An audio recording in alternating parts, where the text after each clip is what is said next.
नमस्कार दोस्तों, स्वागत है आप सभी लोगों का हमारे कुशवाहा स्टॉक एनालिटिक्स में। तो दोस्तों, आज हम सीखेंगे कि इंटर मार्केट एनालिसिस क्या होता है और इसमें कौन-कौन सी बातों का समावेश होता है और इसे इंटर मार्केट एनालिसिस को कैसे करते हैं। तो उससे पहले दोस्तों, वीडियो में आगे बढ़ने से पहले यदि आप हमारे चैनल पर पहली बार आए हैं, वीडियो को पहली बार देख रहे हैं, वीडियो पसंद आए, वीडियो को लाइक और शेयर ज़रूर कीजिएगा। चैनल पर पहली बार आए हैं तो चैनल को सब्सक्राइब ज़रूर कीजिएगा और अपने दोस्तों के साथ शेयर ज़रूर कीजिएगा जो स्टॉक मार्केट से रिलेटेड जो है जानकारी लेना चाहते हैं। चलिए चलते हैं, हम इसमें इस टॉपिक में आगे बढ़ते हैं। तो दोस्तों, एक सिंपल सा एग्ज़ाम्पल लेकर समझे कि स्टॉक मार्केट में इंटर मार्केट एनालिसिस क्या होता है। तो इंटर मार्केट एनालिसिस में एक मार्केट का दूसरे मार्केट के बीच में जो है क्या रिलेशन है, इसको समझाया जाता है और इसमें इसका जो इन्फॉर्मेशन है इसको रीड किया जाता है। जैसे कि एग्ज़ाम्पल के तौर पर समझे तो यहाँ पे एक मार्केट, जैसे कि हम स्टॉक का बॉन्ड के साथ तुलना करना, स्टॉक का कमोडिटी के साथ तुलना करना, है ना? और फिर गोल्ड का करेंसी के साथ तुलना तुलना करना, ताकि हमें इसके बीच में क्या रिलेशन है, ओके? अगर एक मार्केट जो है बढ़ रहा है, तो इसका प्रभाव जो है दूसरे मार्केट में किस प्रकार से पड़ रहा है, उस प्रकार के जो इसमें इसके बीच जो है रिलेशन है, उसको स्टडी करना जो है इसका मेन महत्व होता है। और इस स्टडी के आधार पर जो है हमें मार्केट के ट्रेंड के बारे में, मार्केट में कितना स्ट्रेंथ है, उसके बारे में हमें जानकारी मिलती है, ओके? तो आइए चलते हैं अपने प्रेज़ेंटेशन पर और जाकर जो है हम वहाँ पर इसको एकदम इन डेप्थ में सीखते हैं। चलिए। तो दोस्तों, जैसा कि आप सभी देख रहे हो कि हम अपने आ गए हैं प्रेज़ेंटेशन पर और आज हम समझेंगे कि इंटर मार्केट एनालिसिस क्या होता है।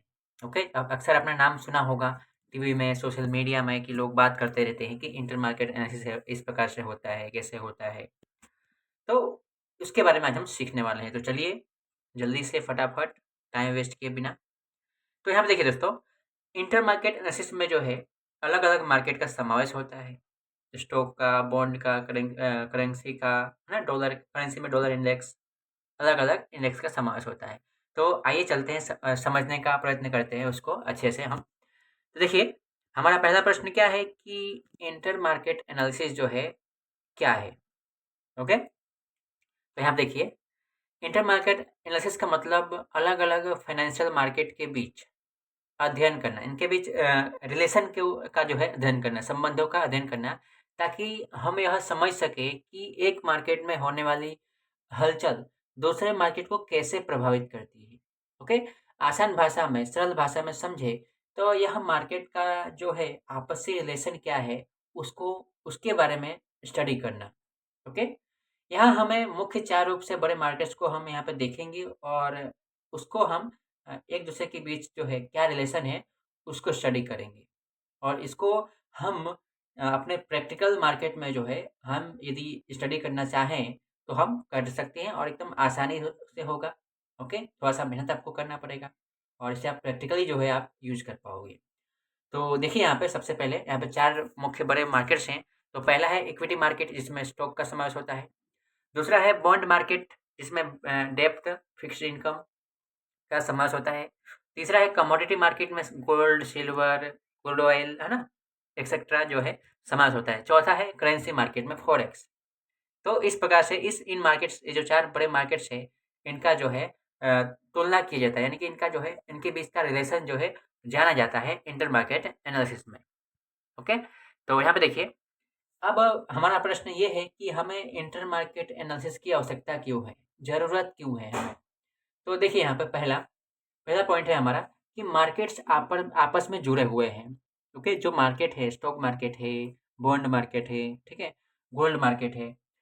और ये जो मार्केट होते हैं ना, commodity market, stock market, okay? Forex market, ये सब मार्केट जो है आपस में जुड़े होते हैं। तो एक की चाल दूसरे को डायरेक्टली या फिर इनडायरेक्टली जो है प्रभावित करती है। ओके? तो जैसे कि हम समझे कि मैक्रो माइक्रो जो है इकोनॉमिक दबाव, जैसे कि इन्फ्लेशन, इंटरेस्ट रेट, जीडीपी इत्यादि सभी मार्केट्स पर जो है, ये जो फैक्टर है, मार्केट पर जो है असर डालते हैं। ट्रेडर्स और इन्वेस्टर्स को पहले से ही संकेत मिल सकते हैं कि मार्केट का ट्रेंड बदलने वाला है। ओके? तो इसलिए जो है हमें इंटर मार्केट एनालिसिस की जो है आवश्यकता होती है। क्यों? क्योंकि मार्केट जो है आपस में जुड़े होते हैं। जैसा कि मैं आप जैसे कि आप मेरा वीडियो रेगुलर आप देखते हो, तो मैंने पिछले 2 सेशन पहले मैंने एक वीडियो डाला था जिसमें हमने यूएसडी आईएनआर और इंडियन मार्केट यानी कि निफ्टी 50 का जो है हमने कंपैरिजन किया था और उसके बीच में संबंध को हमने रिलेशन को हमने जाना था, पढ़ा था। ओके? तो ठीक उसी प्रकार जो है हम यहाँ पे इंटर मार्केट एनालिसिस में जो है अलग-अलग मार्केट का जो है एक-दूसरे के साथ कंपैरिजन करके जो है हम एनालिसिस करते हैं। तो हम चलिए इसके आगे और चलते हैं। तो यहाँ पे देखिए हमने 4 रिलेशन जो है हमने देखा। तो इसमें देखिए पहला जो है स्टॉक का बॉन्ड के साथ क्या रिलेशन है, उसके बारे में पढ़ते हैं। स्टॉक का बॉन्ड के साथ क्या रिलेशन है, उसके बारे में पढ़ते हैं। यहाँ पे देखिए, तो देखिए जब बॉन्ड बॉन्ड यील्ड यानी कि जब रिटर्न ऑन बॉन्ड यील्ड्स जब बॉन्ड यील्ड्स बढ़ते हैं, तो क्या होता है अक्सर स्टॉक्स पर दबाव आता है क्योंकि हाई यील्ड पर पैसा जो है बॉन्ड में शिफ्ट होता है। समझ गए? एकदम आसान है। जब बॉन्ड की प्राइस जो है बढ़ता है, तो इसमें स्टॉक्स में दबाव आता है क्योंकि जो हाई यील्ड पर जो है पैसा जो है बॉन्ड में शिफ्ट होता है। उसी प्रकार जब बॉन्ड यील्ड गिरते हैं, तो स्टॉक को ज़्यादा फायदा होता है क्योंकि बोरोइंग कॉस्ट कम होती है। एकदम आसान है। तो इस प्रकार से हम एक मार्केट का दूसरे मार्केट के बीच जो है रिलेशन को निकालते हैं। अगर स्टॉक और कमोडिटी के बीच में हमें अध्ययन करना है, तो देखिए यहाँ पे कमोडिटीज़ की कीमत बढ़ना, खासकर ऑयल, मेटल्स अगर बढ़ता है, तो कंपनियों की कॉस्ट जो है बढ़ती है। स्टॉक प्राइस पर दबाव आता है। ध्यान दीजिएगा यहाँ पे। कमोडिटी की प्राइस बढ़ता है, खास करके ऑयल और मेटल्स की, तो कंपनियों की कॉस्ट बढ़ती है ना? कीमत बढ़ती है। स्टॉक प्राइस पर दबाव आता है। उसी प्रकार यदि कमोडिटी की प्राइस गिरता है, तो मुनाफ़ा बढ़ता है, यानी कि जो कमोडिटी यानी कि क्रूड ऑयल हुआ, मेटल्स हुआ, इसकी प्राइस गिरेगी, तो कंपनियों को मुनाफ़ा होगा, तो स्टॉक जो है तेज़ी से जो है रफ्तार में जाएँगे, है ना? इसमें तेज़ी पकड़ेंगे। तो इस प्रकार से स्टॉक और कमोडिटीज़ के बीच में जो है रिलेशन होता है। ओके? तो हमने ये पढ़ा, अभी क्या पढ़ा हमने कि स्टॉक और बॉन्ड्स के बीच में क्या रिलेशन है और स्टॉक और कमोडिटीज़ के बीच में जो है क्या रिलेशन है। तो आइए चलते हैं अब और आगे चलते हैं और यहाँ पे देखिए, अब हम पढ़ेंगे कि कमोडिटीज़ और बॉन्ड के बीच में क्या रिलेशन है। यहाँ पे देखिए, कमोडिटीज़ की प्राइस जब बढ़ती है, तो इन्फ्लेशन का संकेत होता है ना? जिसमें बॉन्ड यील्ड जो है बढ़ सकते हैं, बॉन्ड यील्ड की प्राइस गिर सकते हैं। अब कमोडिटी की प्राइस जब बढ़ता है, तब इसमें इन्फ्लेशन आता है और जिससे बॉन्ड यील्ड की प्राइस जो है बढ़ते हैं और जो बॉन्ड की प्राइस जो है इस प्रकार से बढ़ सकता है और गिर सकता है। ओके? तो इसका हमें ध्यान रखना है। इसी प्रकार से यदि कमोडिटी की प्राइस गिरती है तो इन्फ्लेशन कम होता है।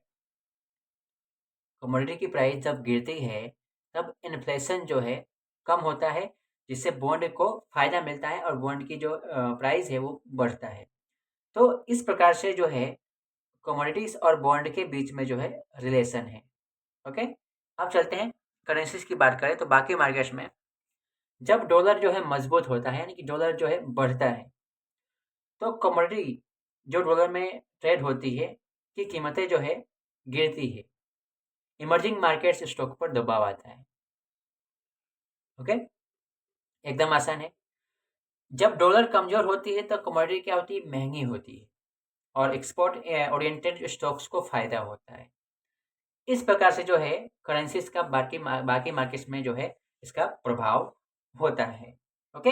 हमने ये 4 जो है रिलेशन हमने मार्केट्स के बीच में पढ़ा। इसका हम चाहें तो हम प्रैक्टिकली हम चार्ट पर जाकर जो है इसका एनालिसिस कर सकते हैं और किसी भी प्लेटफ़ॉर्म पर आपको अवेलेबल है। ट्रेडिंग व्यू के प्लेटफ़ॉर्म पर आप जाकर इसको एनालाइज़ कर सकते हो। जैसे कि एनालाइज़ कैसे करोगे? जैसे कि मान लीजिए कि मुझे करेंसीज़ का स्टॉक के साथ कंपैरिज़न करना है, ओके? कमोडिटी का बॉन्ड के साथ कंपैरिज़न करना है, तो क्या करेंगे हम? एक पैनल पर हमें 2 चार्ट को लगाना है। इसके लिए सुविधा है, यदि आप वहाँ पे चार्ट पैनल पर जाओगे तो आपको 3 जो है आपको लाइन दिखाई देगी, उसके ऊपर क्लिक करोगे तो आपको कंपेयर का ऑप्शन आएगा, वहाँ से आप कर सकते हो, ओके? तो ये हमने 4 जो है अध्ययन किया मार्केट के बारे में। अब चलते हैं यहाँ पे एग्ज़ाम्पल के तौर पर समझें तो यहाँ पे देखिए 2008 में जो फाइनेंशियल क्राइसिस आई थी, यूएस का जो हाउसिंग मार्केट है, वो गिरा था, जिसमें बॉन्ड डूबे थे, मॉर्टगेज जो है, बैक्ड सिक्योरिटी जो है वो डूबे थे। जब बॉन्ड क्रैश हुआ था, तो क्रेडिट जो है क्राइसिस हुआ था, स्टॉक क्रैश हुआ था और जब डर बढ़ा, तो इन्वेस्टर ने गोल्ड में पैसा लगाया, गोल्ड की कीमत बढ़ी। तो इस प्रकार से जो है मार्केट के बीच में हम इन्वेस्ट करते हैं, तो हमें इस प्रकार से फ़ायदा हमें मिलता है। और इंटर मार्केट एनालिसिस के जो है फ़ायदे क्या हैं, उसके बारे में देखिए।